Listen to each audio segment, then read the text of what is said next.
নমস্কার, আমি স্নেহা। শুরু করছি আজকের গুরুত্বপূর্ণ সংবাদ। প্রথমেই হেডলাইন্স।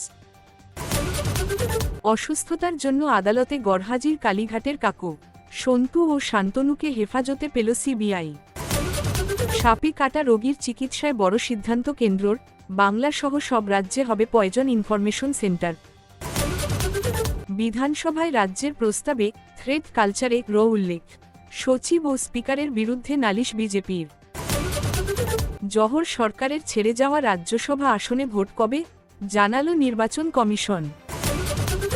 বিক্ষোভ থামাতেই দেশদ্রোহের মামলা, মেনে নিচ্ছি না, চিন্ময় প্রভুকে নিয়ে গর্জে উঠল ইসকন। কসবা কাণ্ড থেকে শিক্ষা, দাগীদের উপর নজরদারিতে রাফ রেজিস্টার আপডেটের নির্দেশ লালবাজারের। বিধানসভায় শুভেন্দুর সঙ্গে সাক্ষাৎ অভয়ার বাবা মায়ের। সব পরিষেবা আটকে দেব, চিন্ময় প্রভুর গ্রেপ্তারিতে মৌলবাদী ইউনুসকে হুঁশিয়ারি শুভেন্দুর।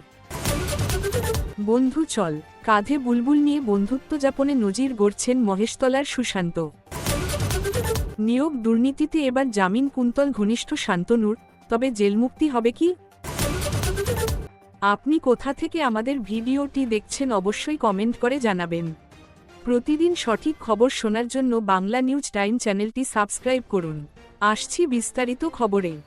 অসুস্থতার কারণে প্রাথমিক দুর্নীতি মামলায় মঙ্গলবার আদালতে হাজিরাই দিতে পারলেন না সুজয় কৃষ্ণ ভদ্র ওরফে কালীঘাটের কাকু, যে কারণে আদালতের ভর্ৎসনার মুখে পড়তে হল সিবিআইকে। সব শুনে আগামী 28শে নভেম্বর তাকে হাজির করার নির্দেশ দিয়েছে আদালত। জেলবন্দি সুজয় কৃষ্ণ ভদ্র ও শান্তনু বন্দ্যোপাধ্যায়কে আদালতে তোলার আবেদন জানিয়েছিল সিবিআই। মঙ্গলবারই দুজনকে আদালতে তোলার নির্দেশ দেয় ব্যাংকশালে সিবিআইয়ের বিশেষ আদালত। এই মামলায় দুজনকে গ্রেপ্তার করে নিজেদের হেফাজতে নিয়ে জিজ্ঞাসাবাদের প্রয়োজন রয়েছে বলে আদালতে জানিয়েছিল সিবিআই।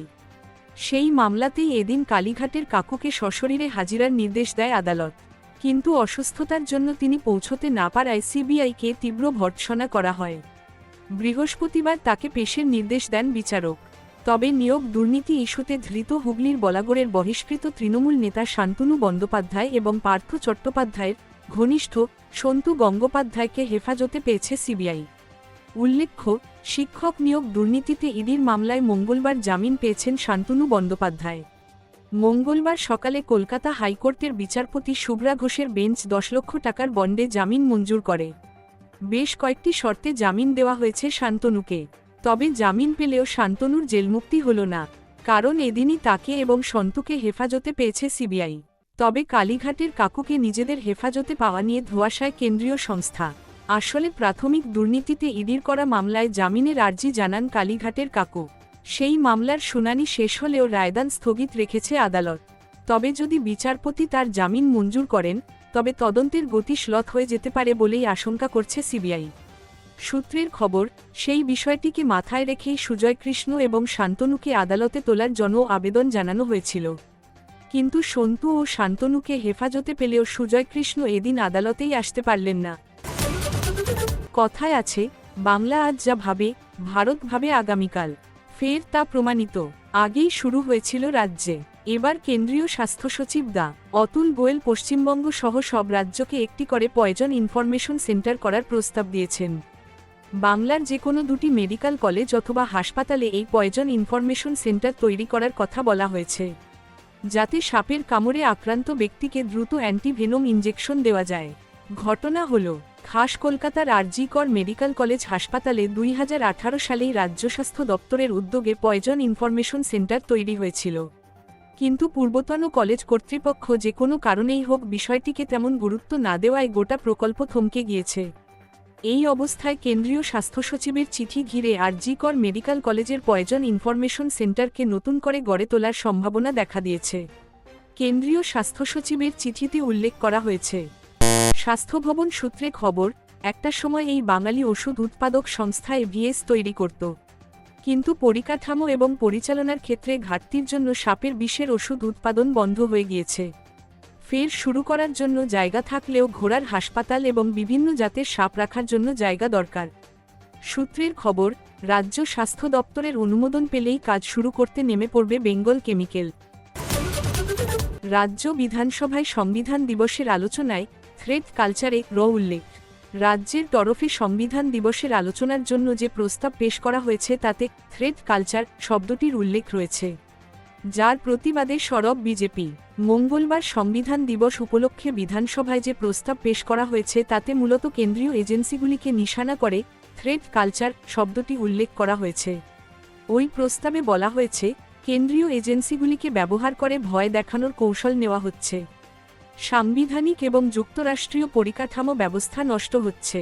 রাজ্যের প্রস্তাবে কেন্দ্রকে নিশানা করাই স্বাভাবিকভাবেই ক্ষুব্ধ বিজেপি। রাজ্য বিজেপি সভাপতি সুকান্ত মজুমদার বলছেন যে রাজ্যের সরকার নিজেরাই থ্রেড কালচারের স্রষ্টা। যে রাজ্যে সর্বত্র ভয়ের পরিবেশ, সেই রাজ্যের সরকার কেন্দ্রকে এভাবে অভিযুক্ত করছে, এটা হাস্যকর। সূত্রের খবর, বিরোধী দলনেতা শুভেন্দু অধিকারীর নেতৃত্বাধীন বিজেপি পরিষদীয় দল গোটা বিষয়টি কেন্দ্রের নজরে আনতে চাইছে। বিজেপির তরফে স্পিকার বিমান বন্দ্যোপাধ্যায়ের বিরুদ্ধে লোকসভার স্পিকার ওম বিড়লা এবং রাজ্যসভার চেয়ারম্যান তথা উপরাষ্ট্রপতি জগদীপ ধনকরকে চিঠি লেখা হচ্ছে। এই প্রসঙ্গে স্পিকারের ভূমিকা দেখাতে প্রস্তাবের কপি সহ চিঠি লিখবেন খোদ বিরোধী দলনেতা। সেই সঙ্গে সচিবের বিরুদ্ধে হাইকোর্টে নালিশ করা হবে। সচিব যেহেতু বিচার বিভাগ থেকে নিযুক্ত হন, তাই ওই চিঠি যাবে হাইকোর্টের প্রধান বিচারপতির কাছে। আরজিকর কাণ্ড নিয়ে আন্দোলন যখন চরমে তখন থেকেই রাজ্য রাজনীতির অঙ্গ হয়ে উঠেছে থ্রেড কালচার শব্দটি। আন্দোলনরত জুনিয়র ডাক্তার থেকে শুরু করে বিরোধী শিবির সকলের মুখেই থ্রেড কালচার শব্দটি শোনা গিয়েছে। এবার রাজ্য সরকার এই শব্দটি ব্যবহার করল কেন্দ্রের বিরুদ্ধে। বিজেপির দাবি, সাংবিধানিক পদে থেকে স্পিকার বা সচিব এভাবে রাজনৈতিক ইস্যুকে উস্কানি দিতে পারেন না। উপনির্বাচন মিটতেই রাজ্যে ফের ভোটের বাদী। তবে এবার নির্বাচন রাজ্যসভায়। বাংলাসহ 4 রাজ্যের মোট 6 রাজ্যসভা আসনের উপনির্বাচনের দিনক্ষণ ঘোষণা করল নির্বাচন কমিশন। কমিশন জানিয়েছে, আগামী 20 ডিসেম্বর রাজ্যসভার 6 আসনে উপনির্বাচন হবে। সকাল 9টা থেকে বিকেল 4টে পর্যন্ত ভোট দিতে পারবেন নির্বাচিত প্রতিনিধিরা। গণনা হবে ওই দিন বিকেল 5টা থেকে। ওই 6 আসনের মনোনয়ন দেওয়ার শেষ দিন 10ই ডিসেম্বর পর্যন্ত। মনোনয়নে স্ক্রুটিনি 11ই ডিসেম্বর। মনোনয়ন প্রত্যাহার করা যাবে 13ই ডিসেম্বর পর্যন্ত। এই 6 আসনের মধ্যে অন্ধ্রের 3 এবং বাংলা, ওড়িশা ও হরিয়ানার 1টি করে আসন রয়েছে। এই 6টি আসনই সম্প্রতি ফাঁকা হয়েছে সাংসদরা ইস্তফা দেওয়ায়। ওই আসনটির মেয়াদ রয়েছে 2026 এর 2রা এপ্রিল পর্যন্ত। উল্লেখ্য, গত সেপ্টেম্বরে আরজিকর কাণ্ড এবং দুর্নীতির প্রতিবাদে তৃণমূলের রাজ্যসভার সাংসদ পদ ছাড়েন জহর সরকার। 2021 সালে রাজ্য বিধানসভা নির্বাচনে জেতার পর প্রসার ভারতীর প্রাক্তন সিইও জহর সরকারকে রাজ্যসভায় পাঠায় তৃণমূল। কিন্তু 3 বছরে একাধিকবার দলের সঙ্গে তার মতবিরোধ প্রকাশ্যে চলে আসে। পার্থ চট্টোপাধ্যায় দুর্নীতির অভিযোগে যখন গ্রেপ্তার হলেন, তখনও দলকে প্রশ্নের মুখে দাঁড় করান জহর। পরে আরজিকর কাণ্ডের পর সোজা ইস্তফা দিয়ে দেন। এই মুহূর্তে রাজ্য বিধানসভার যা অঙ্ক তাতে জহরের ছেড়ে যাওয়া আসন অনায়াসে দখল করতে চলেছে তৃণমূল। ফলে শাসক দল কাকে প্রার্থী করে সেদিকে নজর থাকবে। বিরোধী শিবিরের কেউ আদৌ প্রার্থী দেয় নাকি তৃণমূল প্রার্থী বিনা প্রতিদ্বন্দ্বিতায় জেতেন, সেটাও লক্ষণীয়। এই মুহূর্তে বাংলার রাজ্যসভার সাংসদ সংখ্যা 15, এর মধ্যে 12 জন তৃণমূলের। বাংলাদেশে ইসকনের সন্ন্যাসী তথা বাংলাদেশের সম্মিলিত জাগরণ জোটের প্রধান মুখপাত্র চিন্ময় প্রভুর গ্রেপ্তারি নিয়ে কড়া প্রতিক্রিয়া জানাল কলকাতার ইসকন কর্তৃপক্ষ। তাদের তরফে সংগঠনের ভাইস প্রেসিডেন্ট রাধারমণ দাসের স্পষ্ট বক্তব্য, বিক্ষোভ থামাতেই তার বিরুদ্ধে দেশদ্রোহের মামলা দায়ের করা হয়েছে। শুধু চিন্ময় প্রভুই নন, বাংলাদেশে আরও বেশ কয়েকজন হিন্দু সন্ন্যাসীর বিরুদ্ধে এই মামলা রুজু করা হয়েছে। এটা কোনোমতেই মেনে নেওয়া যায় না। এ বিষয়ে তিনি রাষ্ট্রসংঘের হস্তক্ষেপও দাবি করেছেন। সোমবার বিকেলে ঢাকা বিমানবন্দর থেকে পুলিশ চিন্ময় প্রভুকে গ্রেপ্তার করার পর থেকেই অগ্নিগর্ভ বাংলাদেশ। হাজার হাজার হিন্দু পথে নেমে বিক্ষোভ দেখিয়েছেন। একটাই দাবি, নিঃশর্তে মুক্তি দিতে হবে সনাতন হিন্দু প্রতিনিধি চিন্ময় প্রভুকে। কিন্তু মুক্তি দূরস্ত, তার বিরুদ্ধে দায়ের হয়েছে দেশদ্রোহের মামলা। মঙ্গলবার 51 জন আইনজীবী চিন্ময় প্রভুর হয়ে লড়াই করলেও জামিন মেলেনি। আর এ নিয়ে মঙ্গলবার কলকাতার ইসকন শাখার তরফে ভাইস প্রেসিডেন্ট রাধারমণ দাস বলেন, গতকাল চিন্ময় প্রভুর এক সহকারী আমাকে ফোন করে জানান যে তাকে ঢাকা বিমানবন্দর থেকে আটক করে অজ্ঞাত স্থানে নিয়ে যাওয়া হয়েছে। আজ শুনলাম তার বিরুদ্ধে দেশদ্রোহ মামলা হয়েছে। তার জন্য হিন্দুরা সকলে পথে নেমেছেন, অথচ প্রতিবাদীদের উপর মৌলবাদীরা আক্রমণ চালাচ্ছে, পুলিশও তাতে মদত দিচ্ছে বলে অভিযোগ পাচ্ছি। আমরা এসব মেনে নিচ্ছি না। ভারত সরকারের কাছে আবেদন, বাংলাদেশে হিন্দু নিপীড়ন রুখতে পদক্ষেপ নেওয়া হোক। কসবা কাণ্ডের পর জোড়াবাগানে কুপিয়ে খুনের চেষ্টা থেকে শিক্ষা। এবার কলকাতার প্রত্যেকটি থানার রাফ রেজিস্টার আপডেট করার উপর গুরুত্ব দিল লালবাজার। কোন কোন এলাকায় কতজন দাগী গুন্ডা বা দুষ্কৃতী রয়েছে, তাদের সবার নাম যাতে রাফ রেজিস্টার নথিভুক্ত করা থাকে, সেরকমই নির্দেশ দিয়েছেন লালবাজারের পুলিশ কর্তারা। পুলিশ জানিয়েছে, কসবায় কাউন্সিলরের উপর হামলার ঘটনার পর থেকে প্রত্যেক থানাকে আরও সতর্ক হতে বলা হয়েছে। তল্লাশি চালিয়ে অস্ত্র উদ্ধারের ব্যাপারে আরও গুরুত্ব দিচ্ছে লালবাজার। এর মধ্যেই রবিবার উত্তর কলকাতার জোড়াবাগানে এক যুবককে কুপিয়ে খুনের চেষ্টা হয়। এই ঘটনায় গ্রেপ্তারও হয় ৩ জন। কলকাতার প্রত্যেক থানায় থাকে রাফ রেজিস্টার। এই খাতায় নথিভুক্ত করা থাকে সংশ্লিষ্ট এলাকার দুষ্কৃতীদের নাম ও অন্যান্য বিবরণ। কী মামলায় কবে সে গ্রেপ্তার হয়েছিল তাও নথিভুক্ত করা থাকে। কিন্তু সম্প্রতি লালবাজারের গোয়েন্দারা জানতে পারেন, ওই রাফ রেজিস্টার আপডেট করেনি বহু থানা। এর মধ্যে বহু এলাকায় নতুন দুষ্কৃতীরা মাথা চাড়া দিয়ে উঠেছে, কিন্তু অনেক ক্ষেত্রেই তাদের নাম নেই ওই তালিকায়। সেই কারণে প্রত্যেকটি থানাকে এবার লালবাজারের নির্দেশ, চলতি মাসেই রাফ রেজিস্টার আপডেট করতে হবে। কোন থানা এলাকায় কতজন দাগী দুষ্কৃতী রয়েছে তাদের নামের তালিকা নতুন করে তৈরি করতে হবে। ওই তালিকা অনুযায়ী দুষ্কৃতীদের কার্যকলাপের উপর নজরদারি করতে হবে। প্রয়োজনে তল্লাশি চালিয়ে তাদের গ্রেপ্তারও করতে হতে পারে বলে জানিয়েছে পুলিশ। আচমকা বিধানসভায় আরজি করেন নির্যাতিতার বাবা মা। বিরোধী দলনেতার সঙ্গে দেখা করেন তারা, সেখানে ভেঙে পড়েন কান্নায়। আগামী 10ই ডিসেম্বর সুবিচারের দাবিতে রাজভবনে যাবেন তারা। এদিন নৌশাদ সিদ্দিকীর সঙ্গেও দেখা করেন অভয়ার বাবা মা। মঙ্গলবার সকালে ঘড়ির কাঁটায় তখন 10টা বেজে 15 মিনিট। বিজেপি নেতা সজল ঘোষের সঙ্গে বিধানসভায় পৌঁছন আরজি করেন নির্যাতিতার বাবা মা। সরাসরি শুভেন্দু অধিকারীর ঘরে গিয়ে দেখা করেন তারা, সেখানে কান্নায় ভেঙে পড়েন। নির্যাতিতার বাবার চোখের জল মুছিয়ে দেন শুভেন্দু। অভয়ার বাবা মা বলেন, সবাই আমাদের পাশে দাঁড়াচ্ছে, আগামীতে আপনাদেরও আমার পাশে চাই। আমার মেয়েটা কি এমন অপরাধ করেছিল, কেন ওকে এমন নির্মমভাবে মারা হলো? তাদের কথায়, আজও জানতে পারলাম না সেদিন রাতে আমার মেয়ের সঙ্গে কি হয়েছিল। এদিন শুভেন্দু অধিকারী নির্যাতিতার বাবা মায়ের পাশে থাকার আশ্বাস দিয়েছেন। জানা গিয়েছে, সুবিচারের দাবিতে আগামী 10ই ডিসেম্বর শান্তিপূর্ণভাবে বিধানসভার বাইরে ও ভিতরে বিধায়করা ধর্ণা করবেন। পাশাপাশি একই দিনে অভয়ার বাবা মাকে নিয়ে রাজভবন যাবেন শুভেন্দু। উল্লেখ্য, একই দিনে অপরাজিতা আইন প্রণয়নের দাবিতে পথে নামবে তৃণমূল। ইসকনের সন্ন্যাসী চিন্ময় প্রভুর গ্রেপ্তারির প্রতিবাদে অগ্নিগর্ভ বাংলাদেশের বিস্তীর্ণ এলাকা। একাধিক জেলায় পথে নেমে প্রতিবাদে সামিল সনাতন হিন্দু সমাজের প্রতিনিধি। তার রেশ আছড়ে পড়েছে এপার বাংলাতেও। বাংলাদেশের সংখ্যালঘু হিন্দুদের উপর অত্যাচারের প্রতিবাদে গর্জে উঠেছেন বঙ্গের সনাতন হিন্দুরা। চিন্ময় প্রভুকে দ্রুত মুক্তির দাবি তুলে ইউনূস সরকারকে কড়া ভাষায় হুঁশিয়ারি দিলেন এ রাজ্যের বিরোধী দলনেতা শুভেন্দু অধিকারী। সীমান্ত বাণিজ্য বন্ধের কথা বলেছেন তিনি। দিল্লির হস্তক্ষেপ দাবি করেছেন রাজ্য বিজেপি সভাপতি সুকান্ত মজুমদার। সোমবার বাংলাদেশের নিপীড়িত হিন্দুদের প্রতিনিধি ইসকনের চিন্ময়কৃষ্ণ দাস প্রভুকে গ্রেপ্তার করা হয়েছে ঢাকায়। এই খবর দাবানলের মতো ছড়িয়ে পড়তেই সংখ্যালঘু হিন্দু সম্প্রদায়ের আন্দোলনে উত্তাল হয়ে ওঠে প্রতিবেশী দেশ। ঢাকা, চট্টগ্রাম সহ ছাড়াও দেশের বিভিন্ন প্রান্তে সম্মিলিত সনাতনী জোটে নেতার গ্রেপ্তারির প্রতিবাদে বিক্ষোভ ও মশাল মিছিল করেন হাজার হাজার মানুষ। অবিলম্বে চিন্ময় প্রভুর মুক্তির দাবি জানান তারা। এই সঙ্গে হাসিনা পরবর্তী সময়ে বাংলাদেশে সংখ্যালঘুদের উপর অত্যাচারের বিচারের দাবি জানান হিন্দুরা। তাতে আহতের সংখ্যাও কম নয়।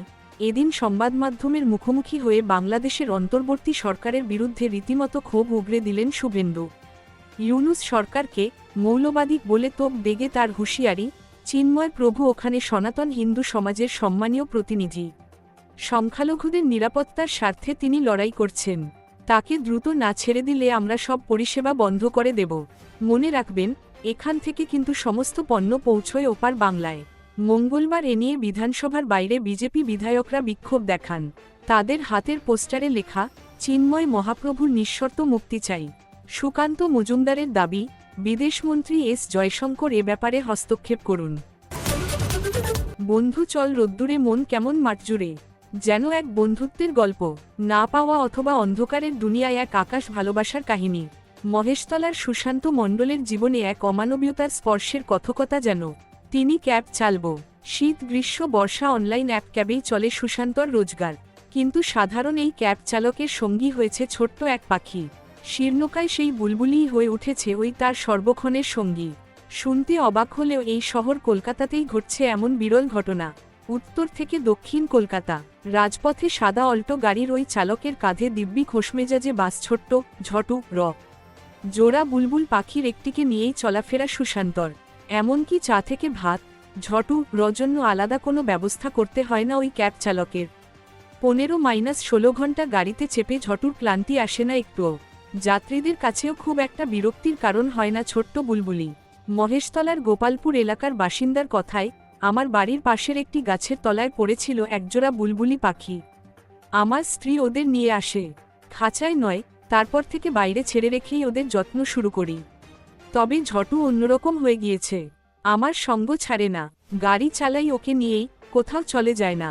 যা খাবো তাই দিতে হবে, যেন আমার জীবনের একটা অঙ্গ ও পুরো নিজের পরিবারের মতো হয়ে গিয়েছে। ঝটু ছাড়া আমার জীবন আর ভাবতেই পারি না। উত্তরপ্রদেশের মান্ধকার বাসিন্দা মোহাম্মদ আরিফের সারস পাখি, অথবা বাংলাদেশের পটুয়াখালীর কালামের বাজ পাখি, আবার দুর্গাপুরের অঙ্কিতার শালিক। মানুষ পাখির দোস্তি ঝড় তুলেছে বারবার। অচেনা জগতের নিঃস্বার্থ বন্ধুত্ব দেখেছে দুনিয়া। এই বুলবুলও যেন তেমনই এক বন্ধু, যার জীবনে ভয় নেই, আছে শুধু বিশ্বাস আর ভরসা। এমনও বলছেন কেউ কেউ। শিক্ষক নিয়োগ দুর্নীতিতে ইডির মামলায় এবার জামিন পেলেন শান্তনু বন্দ্যোপাধ্যায়। মঙ্গলবার সকালে কলকাতা হাইকোর্টের বিচারপতি শুভ্রা ঘোষের বেঞ্চ 10 লক্ষ টাকার বন্ডে জামিন মঞ্জুর করে। বেশ কয়েকটি শর্তে জামিন দেওয়া হয়েছে শান্তনুকে। নিম্ন আদালতের এখতিয়ারভুক্ত এলাকার বাইরে যেতে পারবেন না তিনি। জমা রাখতে হবে পাসপোর্ট। তবে এখনই হুগলির নেতা শান্তনুর জেলমুক্তি হচ্ছে না বলে খবর। কারণ আগেই সিবিআই আদালত নিয়োগ দুর্নীতির মামলায় তার বিরুদ্ধে প্রোডাকশন ওয়ারেন্ট জারি করেছে। হুগলির বলাগড়ে তৃণমূলের যুব নেতা ছিলেন শান্তনু বন্দ্যোপাধ্যায়। তিনি আরেক যুব নেতা কুন্তল ঘোষের ঘনিষ্ঠ। 2023 সালে শিক্ষক নিয়োগ দুর্নীতি মামলায় গ্রেপ্তার করা হয় শান্তনুকে।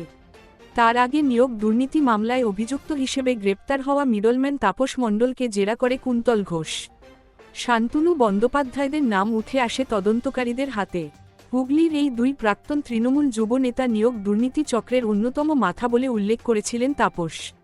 তাদের গ্রেপ্তারির পর দলের তরফে কুন্তল শান্তনুকে সাসপেন্ড করা হয়। ইডি আধিকারিকরা প্রথমে বলাগড়ে শান্তনুর বিলাসবহুল বাড়িতে তল্লাশি চালিয়ে প্রাথমিকের চাকরিপ্রার্থীদের একটি তালিকা হাতে পান। সেই তালিকায় প্রায় 350 জন প্রার্থীর নাম ছিল বলে জানা যায়। শান্তনুদের বিরুদ্ধে চার্জশিট দেওয়ার সময় ইডি জানিয়েছিল, 26 জন প্রার্থীকে চাকরি পাইয়ে দেওয়ার জন্য প্রায় 1,40,00,000 নিয়েছিলেন শান্তনু। পরে বিভিন্ন নামে অ্যাকাউন্ট খুলে সেই কালো টাকা সাদা করার চেষ্টা হয় বলে অভিযোগ ওঠে। এতে বর্ষর চক্র জড়িত। এতদিন জেলবন্দি ছিলেন। তবে নিয়োগ দুর্নীতিতে গ্রেপ্তার হওয়া অনেকেই ইতিমধ্যে জামিন পেয়েছেন। এবার ইডির মামলায় শান্তনুও জামিন পেলেন। তবে সিবিআইয়ের মামলা থাকায় এখনই জেলমুক্তি হচ্ছে না। আজকের মতো খবর এখানেই শেষ হলো।